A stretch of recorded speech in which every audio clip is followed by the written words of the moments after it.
qu'on me pose, mais après l'examen, est-ce qu'il faut isoler la patiente? Isoler, mais pour faire quoi? Oui, c'est-à-dire qu'est-ce qu'on la met dans un truc hyper protégé où personne ne peut la voir? Je dis non. Je dis non, déjà, ce 85 ans, si vous l'isolez déjà, vous pouvez dire qu'elle va mourir après. Donc, c'est pas ça l'élément, c'est que la scintigraphie, en l'espace de 30 heures, c'est fini, il n'y aura plus de radioactivité. Et puis, c'est rien, c'est une radioactivité qui fait vraiment quelques millisieverts. Donc, vous voyez que même chez nous, vous voyez que la communication, elle ne passe pas forcément. La médecine nucléaire, c'est pas un truc où on est, je dirais, hyper dangereux, pas du tout. Là, sur le traitement, c'est autre chose. Tout doit être bien coordonné. Voilà l'exemple typique de quelqu'un qui, vous voyez, a une fixation lorsqu'on fait une scintigraphie à l'iode, une tumeur de la thyroïde. Donc, et puis, 10 jours après, là, on voit qu'il y a d'autres localisations, puisque en fait, on fait des images à plusieurs jours d'intervalle. Et il y a d'autres images qui sont plus inquiétantes parce que, effectivement, il y a des métastases chez ce patient. Un autre exemple, là encore une fois, qui se fait au centre anticancéreux, pas au CHU, parce qu'au CHU, on n'a pas les chambres protégées, c'est dans le cas de figure, et malheureusement c'est fréquent, de gens qui ont très mal parce qu'ils ont des métastases osseuses et les antalgiques ne font pas bien, les morphiniques ne font pas assez, et donc on peut proposer un traitement par une radiothérapie, ce qu'on appelle métabolique. Ça veut dire quoi? Ce sont des radioéléments qui vont aller au niveau du métabolisme osseux et qui vont permettre de diminuer, d'être plutôt antalgique. C'est chez les patients et essentiellement, le plus souvent, chez les hommes, puisque c'est les gens qui le plus souvent ont un cancer de prostate. Donc là, c'est des autorisations, bien sûr, en France. Un exemple, voilà, ça c'est une scintigraphie classique osseuse de quelqu'un qui malheureusement a des métastases osseuses un peu partout, au niveau de la tête, oui, ça c'est pas bon, et donc au niveau du rachis aussi. Et bien évidemment, on peut faire un examen avec le samarium, qui est un radioélément qui va nous permettre aussi de suivre le patient. On le traite et on le suit par l'image. Donc vous voyez que ça, c'est un élément assez intéressant. Un autre traitement, c'est le traitement des lymphomes par une radiothérapie ciblée. Donc, qu'est-ce que ça veut dire? Ça veut dire que, comme vous le voyez ici, on va avoir des anticorps, donc on va injecter en quelque sorte aux patients des anticorps qui sont représentés ici par ces petits Y. Mais ces anticorps, donc qui vont être ciblés sur une tumeur, sur une partie de la tumeur de façon bien précise au niveau des lymphomes, eh bien, hop, on leur met un petit truc, là, un petit rayonnement, tic, et on va pouvoir, en quelque sorte, justement, l'identifier par l'imagerie et suivre le traitement de ces patients. Voilà un examen d'un patient où, malheureusement, vous voyez, il y a un lymphome aussi, une fixation très importante abdominale, et puis 6 semaines après, eh bien, une diminution de façon drastique de cette fixation pathologique qui permet de dire que le traitement a bien fonctionné chez ce patient. Alors, radioprotection, je ne voudrais pas... je suis un peu long là, donc je vais un petit peu pour que Jean. Simplement, vous dire que, encore une fois, tout est dans le cadre de la radioprotection au niveau des traitements, c'est fondamental. Donc là, encore une fois, vous voyez qu'il y a des écrans, il y a des enceintes plombées. C'est très très lourd aussi, parfois même pour les manips, d'aller soulever le truc. On avait fait le calcul pour de l'imagerie, oui, même très très simple. On fait 14 patients par jour. 14 patients par jour. À un moment donné, le fait de soulever les trucs, les chapes de plomb, de remettre le truc, d'enlever, de dévisser, de remettre, etc., une manip manipait 5 tonnes dans la journée. C'est plusieurs dizaines de kilos, d'accord? Et donc après, on s'étonnait qu'on avait des gens qui avaient un peu des douleurs dans les articulations, vous voyez, des problèmes au niveau des tendinites, etc. Donc, voilà, c'est pour vous dire que, voilà, il y a quand même une radioprotection et que la complication de la radioprotection fait qu'après, on craint des maladies chez des gens qui ne devraient pas en avoir. Donc ça, c'est important. Alors, on a des écrans, et quand on fait, vous voyez, des seringues, quand on va injecter, par exemple, le produit à un patient, de la même façon, tout doit être protégé. Là, c'est du plexiglas, et des protèges, voilà, des protèges seringues également. Donc, tout est vraiment confiné de façon très très précise. Voilà une chambre, donc ça c'est ma collègue de Nantes qui m'avait présenté ça, donc une chambre, sauf que effectivement dans cette chambre, il y a quand même du béton, c'est-à-dire qu'autour, vous avez quand même du plomb, vous avez des choses qui font qu'effectivement il y a un rayonnement important, et donc il ne faut pas que ça passe à travers. Donc les toilettes, c'est des cuves, et puis bien évidemment les patients et le personnel, eh bien c'est un contact, mais encore une fois qui se fait de façon très précise, il n'y a pas de visite. Donc voilà un petit peu, et évidemment le plus souvent, vous avez voilà, les toilettes, ça va sur une cuve à décroissance qui est tout en bas prolongée, et puis bien évidemment ça va dans les égouts après, mais avec un certain temps, hein, c'est pas tout de suite reversé, mais sinon après vous imaginez bien qu'il y a des gens qui vont compter avec le compteur Gégère pour savoir si ça. Donc voilà, stockage de tous les objets contaminés, bien évidemment. Et puis bien sûr de toujours avoir des éléments très simples, hein, mais de boire, tout simplement de boire parce que, comme vous le savez, ça va être éliminé par les urines. Hein. Et puis, alors, de temps en temps, on pose la question, mais, bon, alors évidemment, là encore une fois, hein, bien comprendre deux aspects. L'aspect imagerie pure ou l'aspect traitement pur. Quand c'est imagerie pure, c'est des doses qui sont très très très faibles, et donc, bien sûr, les gens me disent, mais est-ce que je peux après voir quelqu'un, évidemment, est-ce que je peux avoir un contact avec quelqu'un? Bien évidemment, on peut voir, mais là encore une fois, on n'interdit pas de vivre aux patients. Donc, différentes indications, la thyroïde, les métastases osseuses, c'est quelque chose de très important, les lymphomes, et puis là, prochainement à Caen, on met en place un projet avec les radiologues sur les cancers du foie. Et là, encore une fois, c'est exactement le même principe avec ce qu'on appelle l'itrium 90. Donc, in fine, c'est les deux dernières diapositives, et après je laisse la parole à Jean. Hein. Sur l'aspect de la médecine nucléaire, il y a deux aspects. L'aspect de l'imagerie, et là, c'est ce qu'on appelle le diagnostic. Et vous avez entendu parler de tout ce qui est scintigraphie cardiaque. Vous avez vu la presse récemment, vous avez vu qu'on avait une caméra toute nouvelle en cardiologie, étant cardiologue, donc c'est juste pour vous donner l'information, si vous l'avez bien vu. Et il y a le TET scan plutôt sur la partie oncologie, pour l'instant. Et les seules contraintes, je dirais, il n'y en a quasiment pas, puisque la personne elle peut arriver le matin, elle arrive, on fait l'examen, elle repart tout de suite. Alors, bien sûr, pas chez les femmes enceintes, hein, parce que, évidemment, c'est un radiognement, mais on n'a aucune preuve, puisqu'il n'y a jamais eu d'expérience chez les femmes enceintes, tout simplement parce qu'il n'y a pas aujourd'hui d'expérimentation animale chez les animaux enceintes. C'est pas pareil. Une femme enceinte est tout à fait originale dans son domaine, on peut faire des expériences sur d'autres animaux, mais ici c'est pas possible. Donc la médecine nucléaire, où on l'a en Basse-Normandie, si vous ne le savez pas, je vous le dis, vous avez un centre à Équerre-Neuville, vous avez un centre à Caen, et je dirais il y a deux services de médecine nucléaire, un au CLP, un au CHU, et un récemment qui s'est installé à Avranches. Pour la partie traitement pur, c'est BACLES, c'est-à-dire le centre anticancéreux, puisque c'est le seul qui est autorisé, labellisé avec ses chambres. Et là encore une fois, bien évidemment, les contraintes sont beaucoup plus importantes puisque c'est du traitement. Donc, ai-je bien répondu à la question? On peut le dire en plusieurs langues, s'il y a des gens qui ne sont pas français ici. Je pense qu'effectivement, c'est tout à fait possible que le nucléaire, non seulement permette de faire de l'image, de faire du diagnostic, et puis surtout, vous l'avez bien compris, de faire du traitement dans différents types de cancers et de suivre même certains traitements par l'imagerie du patient. Merci.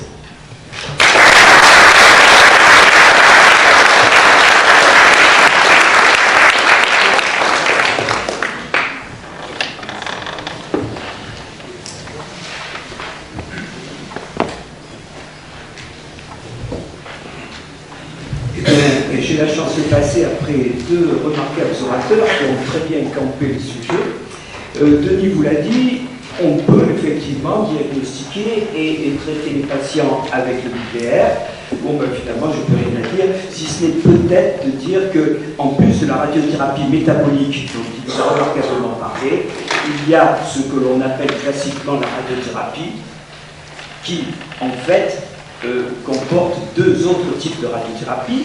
La radiothérapie externe, avec des gros appareils qui envoient des vaisseaux d'irradiation sur les gens, et la radiothérapie proche, qui est la curithérapie, que les Américains appellent la brachythérapie, ce qui veut bien dire la radiothérapie de près, qui elle a plusieurs formes, soit la curithérapie interstitielle, lorsque les sources radioactives solides sont à l'intérieur du patient, dans les tissus, soit la curithérapie de contact ou pésiocurithérapie. Voilà, plein de termes barbares, mais vous allez mieux comprendre.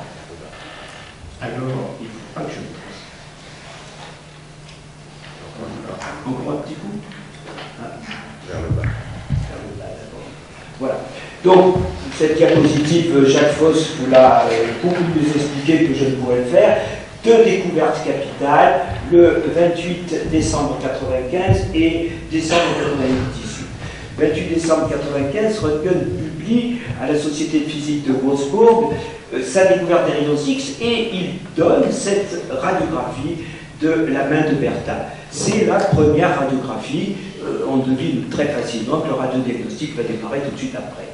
En décembre 1998, le radium était déjà découvert, mais il est véritablement isolé par Pierre et Marie Curie. À partir de là, c'est la porte ouverte à la curithérapie. Alors, ce qui est remarquable, c'est que ces deux découvertes font beaucoup de bruit. Probablement pour la première fois dans l'histoire des sciences, elles vont être extrêmement médiatisées. Premièrement, dans les journaux scientifiques spécialisés, mais aussi dans la grande presse. Alors, il n'est pas étonnant de voir que d'emblée, on va faire du radiodiagnostic, mais ça, Röntgen avait ouvert la voie avec la radiographie de la main de Bertha, mais on va aussi faire de la radiothérapie. Rappelez-vous, c'était le 28 décembre 1995. Et bien au mois de janvier, moins d'un mois après, au mois de janvier 1996, un jeune Américain de Chicago, va essayer pour la première fois les rayons X sur le sein d'une dame qui récidive localement et qui a une horrible tumeur qui ne répond plus aux autres traitements. Et ce traitement va, paraît-il, s'avérer relativement efficace. On a tendance en France à penser que le premier radiothérapeute n'est pas Émile Grubé, mais plutôt Victor Depel. Victor Depel était d'un Savoyard, des Échelles, qui était médecin à Lyon et qui, au mois de juillet, donc 6 mois après, au mois de juillet, va irradier pendant toute une nuit l'estomac d'un jeune gars de 32 ans qui a une énorme tumeur gastrique pour lequel on ne peut plus rien. Et ceci va être publié dans Lyon Médical de juillet 1896. Et Victor Depel estime que les souffrances de ce monsieur ont été atténuées. Bien sûr, il va mourir dans la semaine. Vous voyez sur la droite un autoportrait de Georges Sicoto, qui est un médecin parisien, qui se peint lui-même en train d'irradier le sein d'une dame qu'il irradie avec un tube de Crookes. Et vous voyez à la main, il tient un chronomètre.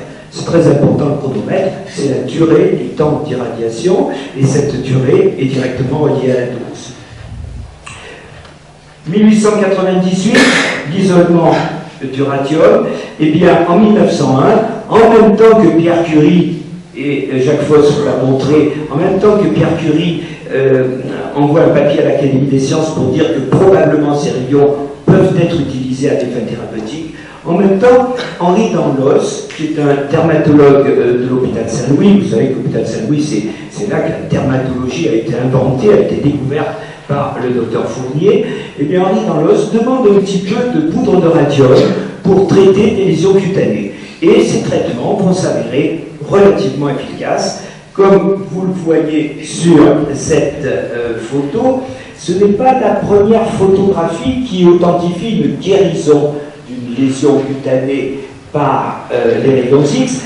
La première expérience date de 1899 et il y a une photo qui a été prise 30 ans après pour authentifier ce succès. Malheureusement, je ne peux pas vous présenter, mais en revanche, j'ai pu avoir cette photo d'un patient qui a été traité par rayons X en 1902 à Stockholm, avec probablement un épithélioma vasocellulaire de la pointe du nez. Vous voyez qu'en 1912, le patient se porte bien, qu'il n'a pas de radiolésion et qu'il n'a plus de tumeur.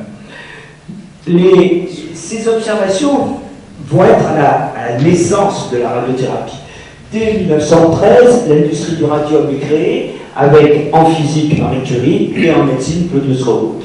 Arrive la guerre, vous savez que Marie Curie et sa fille Irène vont servir comme ambulancières au service des poilus. Bien entendu, on ne parle plus de radiothérapie. En 1920, la radiothérapie se structure, et c'est une première mondiale qui est admise sur le plan international. Dire que la radiothérapie se structure, c'est dire que la radiothérapie est en voie de création. Ça devient un traitement des tumeurs, en règle générale, parce qu'à l'époque, on traite autant les tumeurs bénignes que les tumeurs malignes par les rayons. Elle se structure autour d'Henri Coutard, qui est le premier à montrer que quand on veut irradier quelqu'un, il vaut mieux faire plusieurs séances espacées de 24 heures, parce que les Allemands, à la même époque, disaient ben, on fait une séance globale et c'est bon. Ben, en fait, Henri Coutard montre qu'en fractionnant la radiothérapie, il a la même efficacité sur la tumeur, mais qu'en revanche, les tissus sains supportent mieux le traitement. Viendront ensuite Antoine Lacassonne et François Baclès.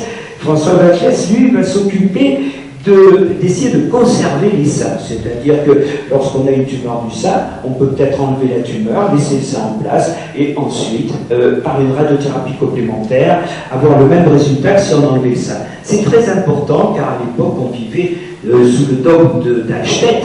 Alstedt, c'était 1895 et 1896. C'est les mêmes années que les découvertes de Röntgen. Alstedt était aux États-Unis sur la côte ouest et il avait découvert pour la première fois le traitement du cancer du sein par une opération extrêmement mutilante mais qui donnait des résultats. Donc à cette époque, on a des succès ponctuels, certes, vous l'avez vu sur la diapositive précédente. Mais les rayons X qu'on utilise sont très peu pénétrants. On est limité à ce que l'on appelle l'érythematosis. C'est-à-dire que lorsqu'on veut irradier une tumeur en profondeur, on fait rougir les tissus superficiels, et en particulier la peau, et on est très vite limité par ce coup de soleil que donnent les rayons. On sait que si on veut avoir une dose plus importante en profondeur, il faut continuer à irradier, mais qu'à ce moment-là, on aura un ulcère cutané lié à ce coup de soleil. Et cela gêne beaucoup dans l'utilisation de ces rayons, surtout si on peut irradier une tumeur profonde. On a de fortes réactions cutanées, des complications. Alors on a l'idée d'utiliser, le terme n'est pas très agréable, une bombe au radium, c'est-à-dire qu'on dispose grâce à Marie Curie du radium, mais le radium a une énergie de l'ordre de 800 kelvin, donc une énergie bien supérieure à celle des rayons X de l'époque, et si on met une quantité suffisante de radium dans une bombe, on a possibilité d'effectuer ce que l'on appelle une télécurithérapie, c'est-à-dire une radiothérapie externe. Et là, vous voyez la bombe au radium de l'Institut Curie. Il y en a eu par la suite une à l'Institut du cancer à Villejuif. L'Institut du cancer, c'est ce qui est devenu l'Institut Gustave Roussy par la suite, et qui avait été créé à Villejuif en 1920. Alors, le véritable tournant de la radiothérapie, c'est les années 50.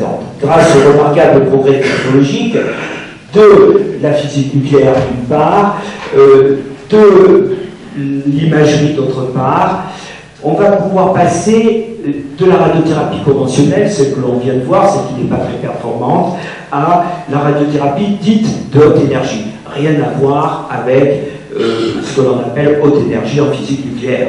C'est une haute énergie simplement pour la radiothérapie parce qu'on va dépasser le MeV.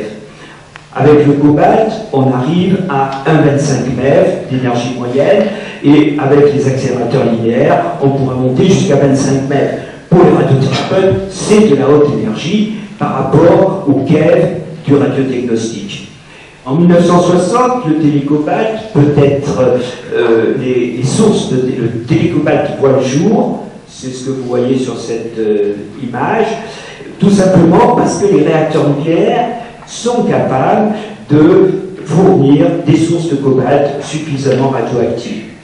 Donc vous voyez une bombe au cobalt ici, où la source de cobalt se trouve dans la tête de la machine, à l'intérieur d'une bombe d'uranium, parce que ça radioprotège mieux que le plomb, et cet outil va permettre de tourner autour du patient. Pour la première fois, on va irradier fort correctement des tumeurs ni trop superficielles, ni trop profondes, par exemple des tumeurs ORL ou des tumeurs du sein, et on va avoir des très bons résultats. Mais on se rend compte que c'est insuffisant pour les tumeurs plus profondes. Donc 1970, c'est l'arrivée sur le marché des accélérateurs linéaires d'électrons, qui vont permettre des irradiations beaucoup plus profondes dans le thorax, dans l'abdomen, par exemple des tumeurs de l'œsophage, par exemple des tumeurs de la prostate. Parallèlement à cela, il faut citer les progrès de la physique médicale qui permettent de disposer d'une dosimétrie correcte, sans laquelle on ne pourrait pas correctement irradier les patients, et les progrès de l'imagerie, essentiellement grâce à l'informatique, qui vont permettre d'avoir le scanner 3D. Vous allez voir que le scanner 3D va faire changer les choses.